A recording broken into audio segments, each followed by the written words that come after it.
Have you ever questioned why certain people become successful and are able to achieve anything they want? And what makes them different from everyone else and yourself? How people move like monsters, machines, and become this relentless force of nature? Well, I don't believe it's luck. I don't believe it's talent. I believe it's ego. There's a demon and a monster and a sleeping giant inside of everyone. Some people have awakened theirs, others keep it locked away, silent, numb, and suffocated from what it's meant to do. But that monster isn't you.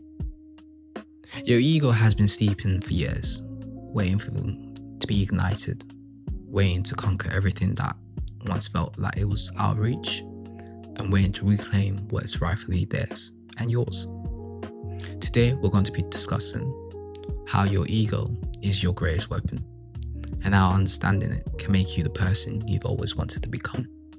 This message is for everyone, young, old, because with ego and a nurtured ego, it can open doors, smash through everything that you created and the restraints that you placed on yourself, and truly help you become the person you want to be. So what is ego? Ego is simply your sense of self-esteem, self-importance. Everyone has it. Some have strong egos, some have weak egos. And the best way I can describe it, or something that came up when I was watching, is ego in a sense is like a conqueror's haki, or a demon or sleeping demon inside of you. And it's a force that expands when you believe in your full potential and collapses when you doubt yourself. And the anime that made me look into ego was Blue Lock. I think Blue Lock is a great anime. It covers in terms of what it's made about. It's about football, or the Americans would call it soccer.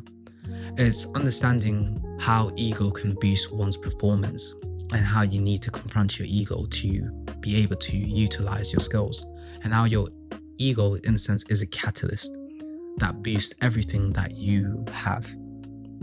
And with ego, it can help you weaponize your skills and transform yourself to your best self. And I think the way ego is covered in Blue Lock makes you realize that ego is the special weapon that you need to be able to, in a sense, conquer the world, in a sense, do what you want to achieve, break through doors and restraints that you've placed on yourself. Ego is the key. And once you nurture your ego, control your ego, the sky's the limit. The monster within. Ego is a monster that must be fed. And I know I'm using the word monster a lot, or demon, or something like that, but it's the best way I can explain it. I know there's negative connotations towards the word monster and demon and all these things because they are evil in a sense by normal tradition. But that's the best way I can explain it. And I think the way Blue Lock explained it is a monster or something that is inside of you. In a sense, it is something inside of you that's a catalyst. It's something that helps one achieve their goals and constantly improve. And if fed correctly, it can dominate and do what is required. If not, then you will be stagnant and really be content. And that ego inside of you just dies away. And for example, use situations. With ego, it constantly wants to improve. And for example, there may be individuals that have helped you get to the certain state, but you want more. And you, in a sense, ego wants to devour everything that's in its path. And watching Blue Lock, it is. Because with ego, it's a side of you. It's you at the end of the day. It's something that is inside of you. And with you understanding that thing inside of you, it's only human. It's part of us.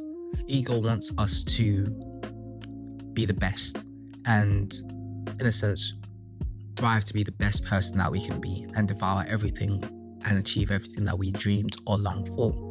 When ego is not met correctly, in a sense, it doesn't do what it needs to do. It's fractured. It can be dormant and it can be easily broken if another individual with the correct ego comes into place.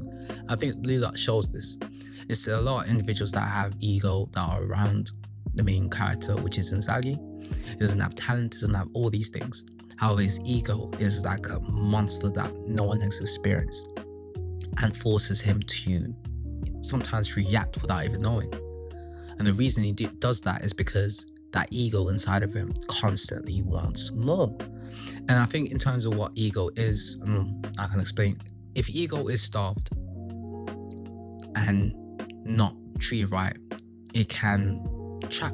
And this can be trapped by your mindset, trauma, and people that don't share the same vision. And with that, it limits it. With the ego, it needs to roam, it needs a field, it needs grass, it needs things to be able to adventure off through different avenues. However, the same goal still applies. I think in terms of awakening your ego, it's like completing a jigsaw puzzle made from your experiences. And when you face extreme pressure and refuse to break, piece by piece, things start to click. Puzzle completes. If you never shoot, you'll never know.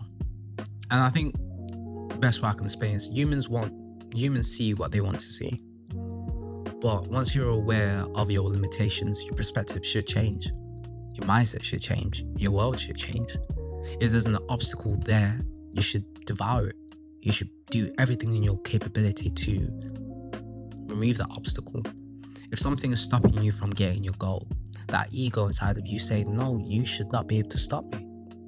And that's the different mindset of why your ego is important. Because in a sense, ego doesn't see limitations. It doesn't see obstacles. And sometimes it does, but it doesn't say that will stop me. It will do whatever is in its right mind because it believes whatever at the end or whatever your goal is rightfully theirs. It's rightfully yours. And it's a part of you that we hide just because we may see, other individuals may see us the correct way that we want to be viewed. However, it's part of you. It's you. It's the thing inside of you that wants more. It's that greed inside of you. It's the ambition inside of you. It's everything in one. And if you use your ego into one, the world is your oyster. You can achieve anything you want. But then you have one thing that you're probably thinking about. How if I don't succeed? How if I don't do this? How if I don't after first try, third try, fourth try? And you automatically are saying, you know what? I don't want to feel despair. I'm scared of despair. But I think the elites or the individuals that are succeed in life know defeat is inevitable.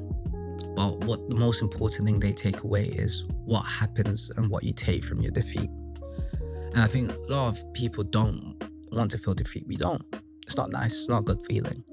However, it's what you learn from your defeat or your loss or not succeeding and what you carve into your mindset. And the important thing that many successful people do is that they acknowledge their mistakes.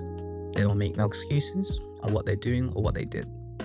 And with many individuals, they start making excuses. They start making cop-outs like, this is the beginning. There's no game over in life. And feel like it's not a waste and kind of trick themselves into thinking, yeah, okay, this is it. We're going to go in and continue to make the same mistakes or never try again. In a sense, it's the idea of, I would say, ego explained it. It's dream hopping. The goal used to be achieving their dream, but now the goal is acting like they're chasing a dream, clinging on to the ghost of a dream. Despair is, in a sense, something that we need to acknowledge, and it's something that is inevitable. It's something that you will meet. However, the most important thing is what you do after, when you crossroads with despair. What you take away from that lesson, we take away not to make the same mistakes. And that's your ego evolving. Your ego, in a sense, will take losses. You will take losses. It's part of yourself. However, it's what you take away from every lesson that you learn when you lose, when you win, especially in defeat. I think in defeat or when not succeeding is where you learn the most. Learn yourself. And you learn that one thing that might be stopping you from reaching your success. So how can you nurture your ego, mature your ego, become the person you want to do with your ego, conquer the world with the ego? And I think in terms of this, what I've learned from Blue Dog, in terms of what ego is and the importance of it and how to nurture it, I would say there's 4 things I've learned. I think the first thing that I've learned is Surround yourself with the best. Your environment can either make or break you, and that can include people. If you're not around the people with the same mindset, not disciplined, not hungry, not wanting better for themselves, your ego will rot along with theirs. Because there's no competitiveness. Competition is good and healthy. And a lot of people tell you, no, competition is not good among friends. That's a lie. It's not that you want to, it depends how you want to see it. I will say myself, I am compared to my friends because they constantly improve me. They want me to do the best. They want me to be the best I can become. And obviously, sometimes we're in an environment where with individuals that are not in that mindset, we're in the hood, we're in bad upbringing as well. However, at the end of the day, if you acknowledge those things and acknowledge that you're in these bad things, you have to make an effort to try to evolve or change your surroundings. If you know the truth is right there, why do you refuse and continue to stay around those people? The truth is the truth, and you've acknowledged. However, you're making a decision to continue to be around there, and that's up to yourself. You gotta make the decision, is your environment where you want to be to nurture your ego and not nurture yourself? Because as I said, your ego is essentially yourself. So is it in the environment to nurture and improve yourself and adapt and become the best person? If not, and the answer is not, do everything possible to change that. Number 2, use your weapons. I think a lot of people try copycat or try copy other individuals that have certain strengths. However, what I would say is you have your own unique strengths, your skills, your abilities that make you. Those are your weapons. Look at your weapons and look what you're good at. Some people may be good at talking, maybe good at speaking to people, maybe break down what you are good at and see your skills and find in terms of the equation and utilize those skills, enhance those skills, become better at those skills, that you in a sense become perfect at those skills. And I think and I believe once you nurture your skills that you and your abilities that you have, that's when you'll be able to go through these different obstacles and be able to cut through these different obstacles. And I think once you do that, you can start adapting and learning other skills. I think a lot of people automatically switch to try and learn a different skill, but they're already good at something else. Nurture your skills and what you're good at. And once you harness these skills, you should be able to cut through, go through, break barriers that you may have set yourself or others have set for yourself. I think number 3, competition is essential. If no one around you makes you want to improve yourself, you're not around the right people. In a sense, the very successful are in a dog-eat-dog world. Evolution is required, and that requires pressure. And for you to be the best or to evolve, constantly become better, you have to be in an environment where you are pushed to become your best self. If you're comfortable where you are, you're comfortable. You're not going to want anything else. And if struggle is your comfortability, then you have to look at yourself again. And look, do you want more? Or do you want to change certain things? 4, this is a very important one, like I covered just a moment ago. 1, failure doesn't define you. An injury, a mistake, a setback doesn't shape your identity. What you do afterwards does. As humans, we automatically create psychological restraints on ourselves. We experience a lot of things: trauma, failure, humiliation, and blame it on our present. But ego, in a sense, is the monster that devours all these excuses, all these things, and demands growth. And it's up to yourself to nurture and feed these excuses to your ego. So ego is yourself. If you devour this, the world is your oyster. You will be able to see the world clear. As I said before, you see what you want to see. If you change your vision, change the way you see your perspective in life, you can achieve anything in your life. So the video is done. So what can I say to yourself before I end the video? I think a lot of us told ego is our enemy. Well, ego is not your enemy. It's your power, it's your hunger. In a sense, it's your engine. When controlled, ego becomes the force that pushes you above anything. towards the life that you want to live and become the person you want to do or the person you want to be. Wake up, feed it, master it, and let greatness come to yourself.